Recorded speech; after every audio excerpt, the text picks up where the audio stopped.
Hello my dear friends, hope all of you are fine. मी मानसी स्वागत करते तुमच्या आजच्या या सेशनमध्ये. आज आपण आपल्या इंग्लिशच्या सेशनमध्ये जो आपला चॅप्टर चालला आहे द फॉल ऑफ ट्रॉय हा वाचणार आहे. ह्याचा आज आपण सेकंड पार्ट वाचायची सुरुवात करूया.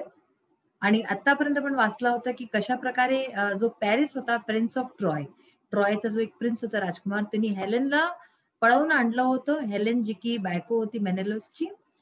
तर त्याच्यानंतर हा युद्ध छिडतो आणि कशा प्रकारे 10 वर्षापर्यंत हा युद्ध चालत राहतो. तर आता आपण याचा पुढचा पार्ट वाचूया, द फॉल ऑफ ट्रॉयचा. So now we will start the part 2. At last, Troy was taken, not by force but by a trick. शेवटी ट्रॉय जो आहे तो जिंकला गेला, म्हणजे ग्रीक लोकांनी ट्रॉय जिंकला. नॉट बाय फोर्स म्हणजे की फोर्सनी नाही, जबरदस्तीने नाही आणि लढाई वढाई करून नाही, पण बाय अ ट्रिक, त्यांनी एक ट्रिक केली, त्यांनी एक चाल चालली. It was the cunning Odysseus who thought of a plan to obtain the victory. आणि ही चाल कोणाची होती? ओडिसियसची होती, ज्यांनी की एक प्लॅन बनवला ज्याच्याने की त्यांना विक्ट्री हासिल हो, ज्याच्याने की त्यांना जीत हासिल हो. काय होता तो प्लॅन? चला वाचू. Let us build a great wooden horse, he said. तर तो म्हणाला की चला एक खूप मोठासा लाकडीचा घोडा बनवूया आपण. Big enough to hold man inside it, इतका मोठा बनवू की त्याच्या आत माणसं जाऊ शकेल. And let some of our best fighters hide in the horse. आणि त्या हॉर्समध्ये, त्या घोड्यामध्ये आपले जे बेस्ट फायटर्स आहेत, जितके चांगले ब्रेव जे आता उरलेले आहेत, ते लोक त्याच्यात जातील, त्यात लपतील. हाईड म्हणजे काय? लपणं. देन लेट अस बर्न आवर टेंट्स. आणि त्यानंतर आपण काय करू की आपले जे टेंट्स आहेत त्यांना आपण जळवून टाकू. And pretend to sail away in our ships. आणि आपण असं प्रिटेंड करू, असं दाखवू, झुटमुटचं दाखवू, खोटंच, की आपण आपल्या शिप्स मध्ये बसून चालले गेलो आहोत इथून.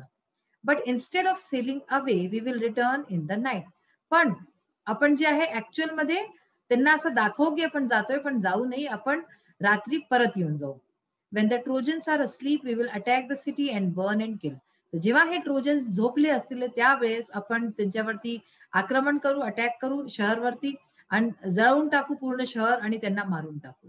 अशा प्रकारचा या ओडिसियसचा प्लॅन होता.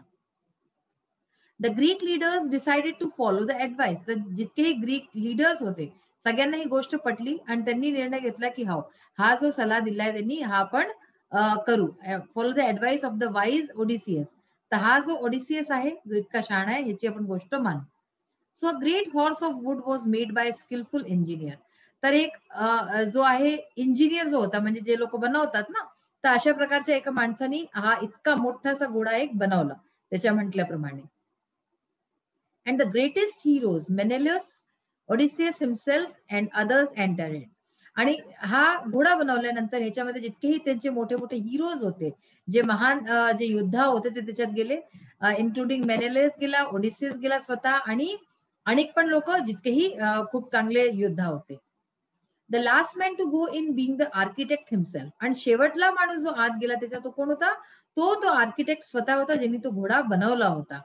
Who knew the secret of opening and shutting the entrance. तो का गेला? कारण की त्याला ते घोडा उघडायचा, म्हणजे की रस्ता आणि कसा बंद करायचा, हे सगळे ट्रिक्स त्याला माहिती होत्या, म्हणून तो सुद्धा त्याच्यात गेला. That evening the Greeks burned their tents and sailed away in their ships. तर त्या संध्याकाळी काय झालं की ग्रीक्सनी आपले आपले टेंट्स जळवून दिले, जे होते इतके 10 वर्षापासून, आणि sailed away in their ships, आणि जहाजामध्ये बसून ते लोक तिथून दूर चालले गेले. But they did not go very far. पण ते बहुत जास्त दूर कुठे गेले नाही. Only one man was left behind to persuade the Trojans to drag the horse into their city. एक माणूस तिथे सोडला गेला. त्या ट्रोजन्सला, म्हणजे जे ट्रॉय सिटीचे जे होते ट्रोजन्स, त्यांना हे विश्वास दिलवाय करता, persuade the Trojans to drag the horse into their city. त्या लोकांना काही अशी गोष्ट बनवून त्यांना सांगाय करता की तो जो घोडा त्यांनी बनवलाय तो आत त्यांच्या शहरमध्ये चालला जाय, ह्याच्यासाठी त्यांनी एक माणूस जे आहे प्लॅनिंग करून सोडला तिथे. Next day the Trojans woke up. तर पुढल्या दिवशी काय झालं? ट्रोजन्स आपले नेहमीसारखे जागले, expecting to go out and fight as they had done for the past 10 years. आणि त्यांची नेहमीसारखी एक्सपेक्टेशन होती की आता ते उठतील, बाहेर निघतील आणि परतसे जी लढाई करतात रोजची ती करतील, जसे की मागच्या 10 वर्षापासून चालत आले. What delight and surprise they felt at the sight they saw on the sea shore outside the walls. पण जेव्हा त्यांनी दार उघडलं तर त्यांना जे दृश्य पाहिलं ते पाहून ते किती प्रसन्न झाले. खूप त्यांना प्रसन्नताची त्यांच्या सीमा नव्हती आणि त्यांना इतका मोठा सरप्राईज मिळाला. जेव्हा त्यांनी पाहिलं की on the sea shore outside the वॉल्सच्या बाहेर जेव्हा पाहिलं की सगळं काही अशा प्रकारे नष्ट झालेलं आहे, तर त्यांच्या प्रसन्नतेचा काही ठिकाणच नव्हता. It seemed that the long siege was over at last. तर हा जो इतका भयंकर मोठा युद्ध चालला होता शेवटी समाप्त झाला असं दिसलं त्यांना. The tents had been burn. Tent जे आहे जितके ते होते ते बर्न होऊन गेले, ते जळून गेले होते. The shore was deserted. आणि जो समुद्राचा किनारा होता डेझर्टेड म्हणजे काय, रिकामा पडला होता, तिथे कोणीच नव्हतं.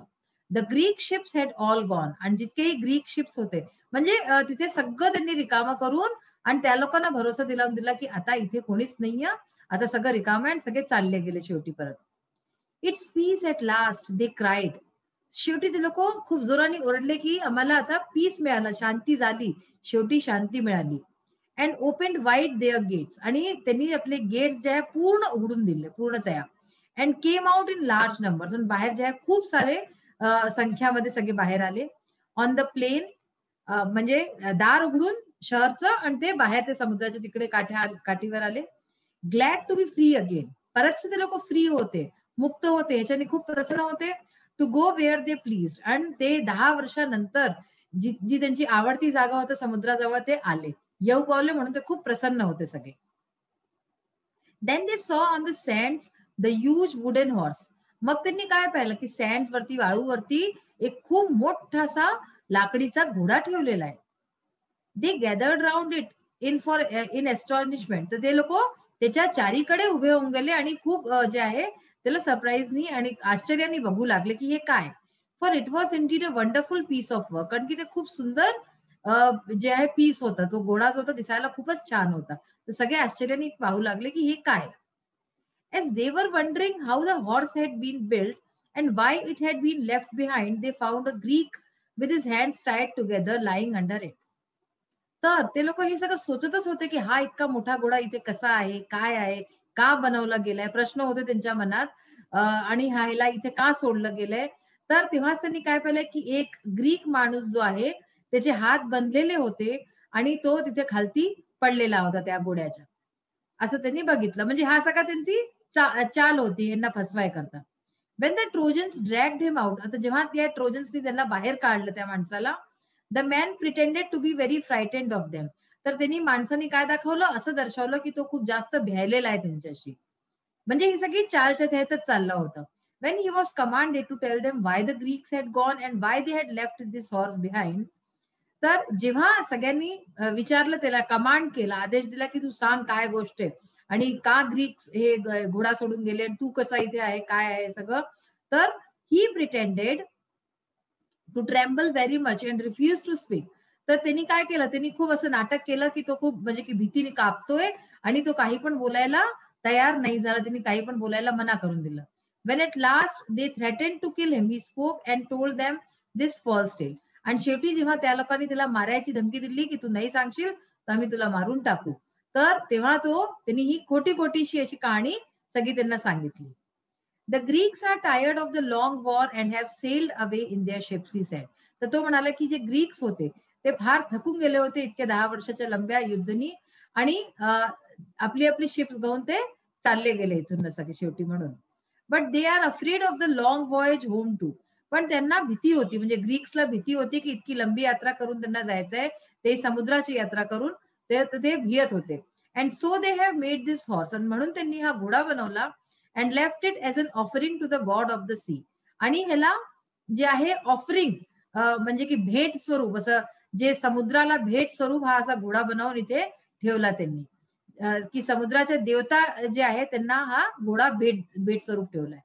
दे wanted also to kill me. ते लोक तर मला पण मारणं चाहत होते. And offer me as a sacrifice. आणि मला सॅक्रिफाईस असतं ना, जसं की जे बली दिली जाते, तर मलाही बली करणार होते ते लोक टू द सी गॉड. समुद्राच्या देवताला मला बली चढवणार होते. बट आय एस्केप्ड अँड हिड फ्रॉम देम. पण मी जे आहे पळून गेलो आणि त्यांच्याशी लपून इथे लपून गेलो इथे, छुपून गेलो इथे.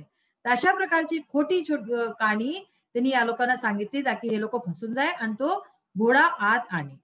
आता नंतर काय होतं आपण आपल्या नेक्स्ट सेशन मध्ये वाचूया. So today we will start with our language study. मुलांनो, लँग्वेज स्टडी मध्ये आपण आपल्या मागच्या सेशन मध्ये जिरंड्सच्या बाबतीत वाचलं होतं की ज्या वर्ब्स मध्ये आयएनजी लागतं and they work as a noun, नाउनचं वर्क करतात ते त्यांना जिरंड्स म्हणतात. ठीक आहे ना. तर इथे काय करायचंय आपल्याला की काही जिरंड्सचे सेंटेन्सेस बनवायचे आहेत. I like writing too. तर इथे रायटिंग हा शब्द काय आहे, जिरेंड आहे, कारण की लाईक हा इथे वर्ब आहे. मला रायटिंग आवडते. Swimming is a good exercise. Swimming ही एक गुड एक्सरसाइज आहे. ठीक आहे ना. तर हे याच्यात काय, इज हा एक वर्ब आहे. He is good at running. तर running, writing, swimming. I am fond of playing. मला खेळणं खूप आवडतं. Travelling refreshes our mind. त्याच्यात आय एन जी ट्रॅव्हलिंग. तर हे सगळे जे आहे काय आहेत, हे जिरंड्स आहे. जिरंड म्हणजे नाउनचं वर्क करतात ते, म्हणून ऑल दीज आर जिरंड्स. आता बघा, आता आपण पार्ट 2 सुरू केलेला आहे आज. त्याच्यात आपली इंग्लिश वर्कशॉप आहे, त्याचा आपण सुरू करूया. फर्स्ट क्वेश्चन आहे, find and write the Greek and Trojan names used in the story. Part 1 and part 2 दोघांना मिळवून जे ग्रीक नेम्स आणि जे ट्रोजन नेम्स जे आहे आलेले आहेत स्टोरीमध्ये ते लिहायचे आहेत. ग्रीक नेम्स कोणते आलेत बघा, मेनेलस, हेलन, एचलिस, ऑडिसियस, अगेमेम्नॉन, हे येणारे पुढे अगेमेम्नॉन. एफ्रोडाईट ही एक गॉडेस आहे. ठीक आहे ना, म्हणजे देवी आहे त्यांची. मग ट्रोजन नेम्स कोणते आले, पॅरिस, हेक्टर, किंग प्रियम, हे आले ट्रोजन नेम्स. म्हणजे जे लोक जे ट्रोजन आणि ग्रीक, तर ते असे लावले. मग आहे list all the words related to war from both parts of the story. दोन्ही पार्ट्स मिळवून, फर्स्ट अँड सेकंड पार्ट मिळवून वॉर म्हणजे युद्ध जो शब्द आहे त्याच्याशी रिलेटेड जितकेही शब्द आहेत ते आपल्याला काढून लिहायचे.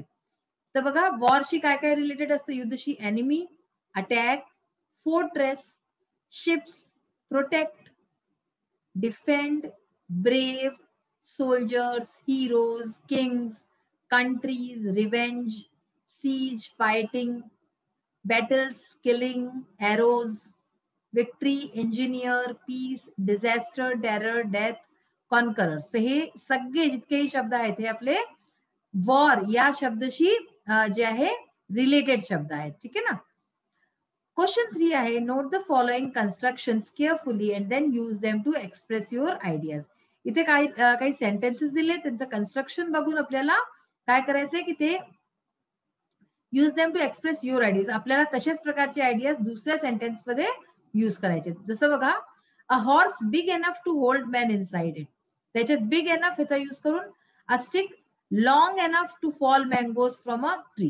ठीक आहे ना. तर बिग एनफ होतं म्हणजे हॉर्स बिग एनफ, एवढा मोठा की त्याच्या आत माणसं चालले जातात. अ स्टिक लॉंग एनफ, एक छडी एवढी मोठी की त्याच्यानी मँगोज जे आहे ट्रीवरनं पाडू शकू.